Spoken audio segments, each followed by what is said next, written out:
Hello everybody, how's everybody doing? Ready for another fun-filled romp through D&D YouTube? I thought this week...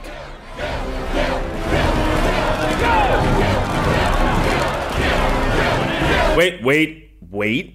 Let's not do anything we will regret later. Let me get through the intro and I'll explain. I'm Antonio D'Amico and this is Tip of the Hat.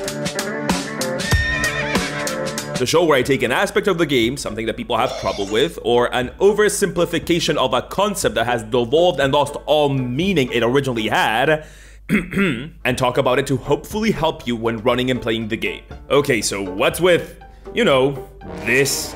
Well, we gotta define some terms first, because that's the crux of the argument, especially the word railroading. So, what is railroading? Well, railroading used to mean any instance where the DM ignores the player's choice and agency in order to make sure that whatever the DM wants to happen in the game happens. Do you want to go back to town to warn the villagers of the upcoming zombie army instead of going directly to the Necromancer's tower? Well, the Necromancer has a force field. Yes, a force field, you see, and the force field is all around the town, and you can't go. No, you can't shout until the villagers hear you so you can warn them from outside the force field, because it's soundproof. Yep, completely.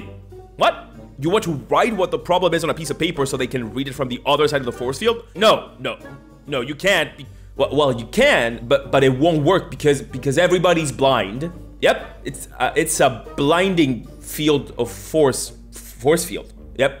So do you guys want to go to the Necromancer Tower now? What do you mean you want to dig under the force field? What the f? You get it. Railroading literally comes from being on rails, unable to choose your direction or pace, and passively following the strict tracks your DM has set out for you. If I go through that door, the plot continues. The story of me through the door. If I stay here, the plot can't move forward. The story ends. Losing what makes D&D interactive completely beyond, I don't know, choosing your actions during combat, and even then. Railroading is an abuse of the DM's power, a breach of the social contract at the table, a violation of the player's right to their character's agency, and just all around a pretty bad thing to do. Top 10 D&D crimes that will land you in prison in at least 73 countries for sure. So, why am I here defending it? Well, trick question. I'm not, or I am. Because railroading, like any part of internet discourse, has devolved into losing all its meaning. Railroading used to only mean taking away players' agency to force the story to go in a specific direction, but more and more I see it conflated with something that has literally absolutely nothing to do with it. Linear storytelling. And that's what I'm here to defend. New word! Who is this linear storytelling fellow, and why am I here defending him? And why does he look so appealing? Could the rumors be true? Could I be a linear storytelling enjoyer? Well, let's see what linear storytelling means before I respond to the allegations. But, just kidding, there's no sponsor this week. Instead, I want to show you what I had my human familiar do for me last weekend. Hit it. Come with me to hide gifts around my city. Now. So I got a box full of RPG stuff in it for free RPG day, and I have decided that I'm going to hide these around my city to promote people visiting our local game store. This wasn't sponsored, by the way. Free RPG day is a non-profit. Nobody's paying me. I don't even get to keep these. I just do this out of a sense of whimsy and a penchant for mischief. So I got some construction paper and I hand wrote an explanation about what was going on to attach to the items. Once everything was ready, I set out into the city to terrorize those that live in it. I live here, by the way. I hid these cool transparent red dyes along the train tracks, but then I thought for 5 seconds and a half longer and changed the location to around the plants of this park. I then entrusted this fish with this dice bag because it seemed trustworthy enough. I then made my way over to this oversized bird bath we have for a plaza here and left a dice tray. Let's hope the water level doesn't rise, just kidding, it never does. Then I picked this outdoor playground next to the port so that the orcs that have been sinking ships might find this full game with cards and everything. And then for my last trick, I went to the auditorium and left the last dice tray here to brighten the mood of whatever tourists found it so they would spend more money. At this point, I have been walking for a couple of hours, so I made a point to drink some water, get some electrolytes in, and hydrate. Now properly hydrated, I took the box with the rest of the stuff and gracefully set it down on the counter of my local game store. Perdona. And it was another great day of saving RPGs and not saving a single bee. That's right, like I said in the Feywild video, your boy is doing TikToks now. And also YouTube Shorts, but who's counting? I have an extremely hard time actually promoting anything I do, but y'all have been nothing but kind, so if that was fun to watch, there's more of that on TikTok. I just posted a brand new one over there. It's only there, so if y'all could go check it out and follow me over there, that would mean a lot. That would mean a ton. Link in the description and all that. Okay, enough with the TikTok, back to linear storytelling. Linear storytelling, as opposed to railroading, is a word that extends beyond the TTRPG sphere. You can often see it popping up in discussion about narrative in video games, along with other stuff like ludonarrative dissonance or flow, or any other word that pretentious people that feel self-conscious about choosing video games as their focus for media studies, me, like to use when talking about games. Linear storytelling is defined simply as a story that proceeds, well, in a linear fashion. X happens, then the players do Y, which then means that they can go to Z. These events are connected by a straight line of causation. Linear storytelling is often opposed to sandbox storytelling, which is... what's the word I'm looking for? Oh, wrong. The opposite of linear storytelling is, very surprisingly, non-linear storytelling. Non-linear storytelling has pre-planned events, but these events have no set order and there's no causation between them. The players can make Y happen, then go to do X, and then end in Z, but there's no path of causation between these events. The path between them is not aligned. The difference between this and a true sandbox is that in a true sandbox, you make your own fun. There's no X, Y, or Z. There are no predetermined events. The players just decide what they want to do and the DM makes it up as they go. And the closest thing the game has to a narrative is created as the game goes forward. It's a literal sandbox. The DM has just created a basic framing, the world, and the players can take that framing and make of it whatever they want, like the sand in a sandbox. There's no through line because the players are basically making the story themselves. Both linear and non-linear storytelling have planned events, sandboxes don't. The difference between linear and non-linear is how these events are connected. Okay, let's give it a second. Okay, that should be good enough. See, the fun thing about game design is that nobody agrees on what terms mean, so I just thought it'd be nice for me to leave some time for people to tell me my definitions are wrong, and I think that's enough time. Moving on. So why are people poo-pooing all over linear games? Well, for absolutely no good reason. The point some people make when you tell them that linear narratives have nothing to do with railroading is that linear narratives somehow create railroading through magic by existing, or are more conducive to it. And that's, oh god, what's the word?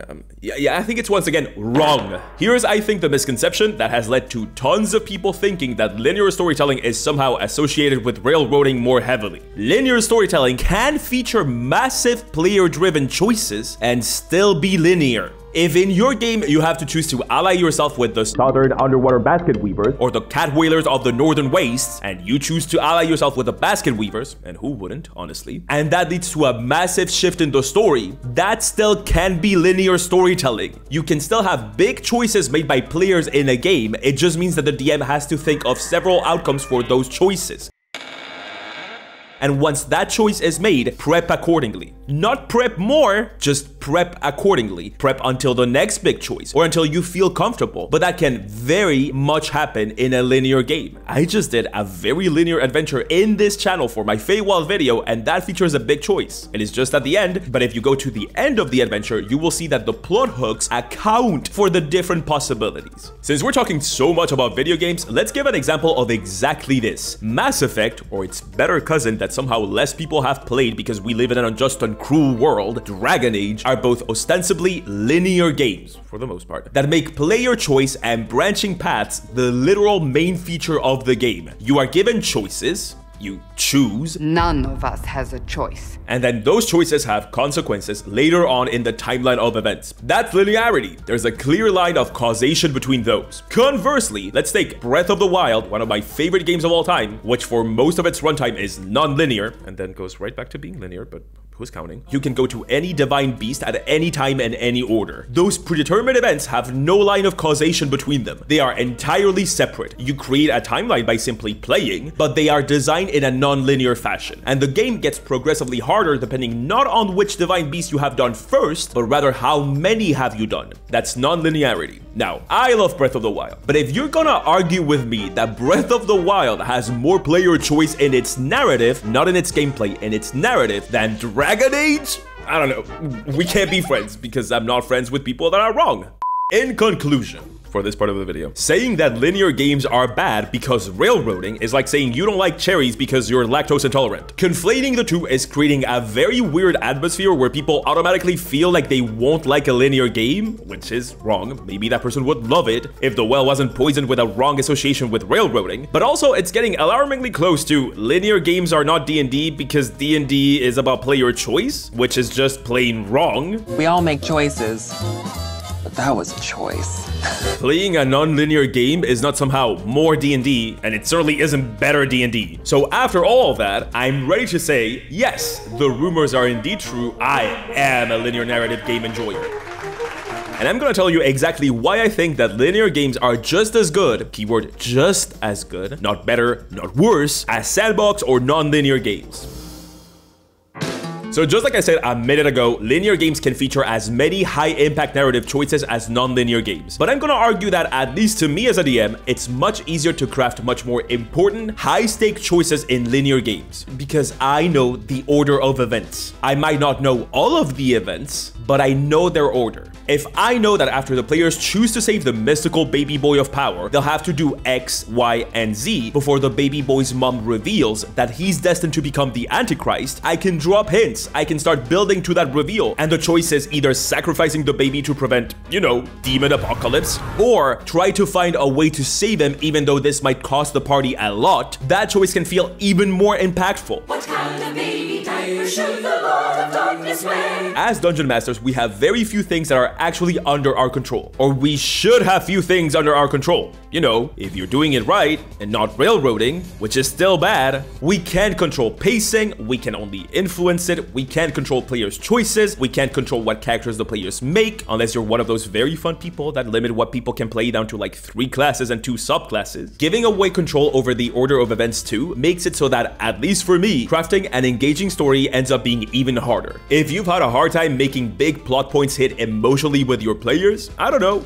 consider giving linear storytelling a chance. Second point for linear storytelling is that, well, we as people are much more familiar with it, and I think it's a much easier entry into DMing than non-linear or sandbox storytelling. It depends a lot on what your table wants out of the game, but if you want an epic story that feels like you're playing through your favorite video game or reading through your favorite book, except here you can actually make choices that impact the story and create your own character, I think that linear storytelling is just plainly much better suited for that. Some people want the complete freedom of literally doing whatever, or they like the idea of individual arcs, Monster of the Week sort of vibe of playing small stories that are not particularly connected, and that's perfectly valid and a great way to play D&D. And linear storytelling when it comes to those would probably not be as good as non-linear or sandbox would, but I do believe that epic stories with a traditional plot structure that we find in most games and most movies and most books are better served by a linear structure. And since we're more familiar with a linear structure, that means a baby DM might feel more comfortable with it starting out. Third point is that sometimes a lot of choices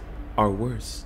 Not really. I mean, yes, but no. Let me explain. This is about what your table wants. Some people, me, my players, many other people online, if you would believe, feel like absolutely no overarching plot makes a game feel empty and meandering and aimless, and they don't like that. Too many choices can create choice paralysis, which you might have experienced yourself. Have you ever given a charcuterie board of choices to your party, excited for them to compliment you on how many choices you've prepared, only for them to stare at the choices and just generally sit there in silence?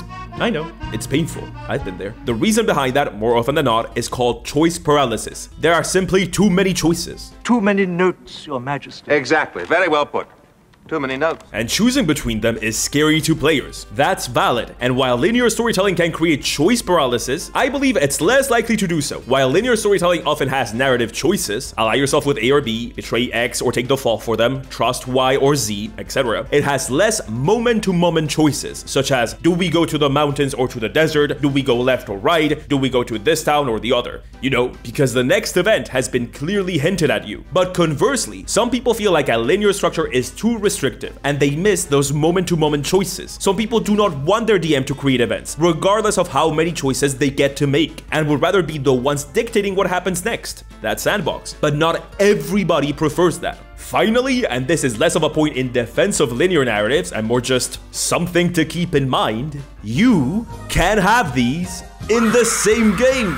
Yes, exactly. ¿Por qué no los dos? There are plenty of games that feature sections that are linear and sections that are non-linear and sections that are sandbox. Critical Role certainly springs to mind, particularly Campaign 2. You don't have to marry your type of narrative. This very much can be a narrative open relationship. You freak. Maybe the party arrives at the Feywild and you decide to give Sandbox a chance. And based on those events, when they come back, you switch to a linear structure as the party deals with the repercussions of what happened in the Feywild. And then you switch to a non-linear narrative as they have to collect I don't know, the 4 elemental sippy cups of doom to beat the bad guy. See? Easy. Well, not necessarily easy, but it can be done. So, in conclusion for real this time, railroading is indeed bad, except if by railroading you mean linear narrative. In which case, no.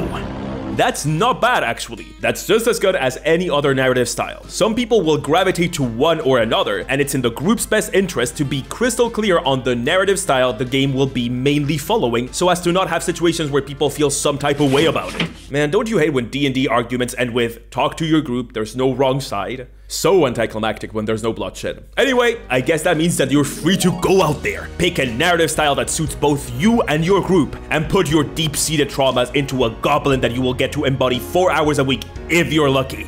And yep, that's pretty much it. I legit don't have a goodie to give you at the end of this. It happened, finally. This was just a topic that I really wanted to talk about, and I couldn't think of something to add at the end of this video. But I hope that what I had to say was good enough for you. I think it's important to be able to do videos like this from time to time, especially in Tip of the Hat, where it's about advice rather than exploring D&D content, so I hope you like this. This certainly was more theoretical, game designy than most of my stuff. I love linear narratives. I remember when the trend started to shift in video games and we started to see a lot of linear narratives bad, open world, non-linear sandbox good, and I hate that. I hate that somehow linear narrative means bad, and it makes me really sad to see the same trend popping up in my favorite hobby. So I hope I succeeded in defending my position, but I'm sure you will let me know in the comments.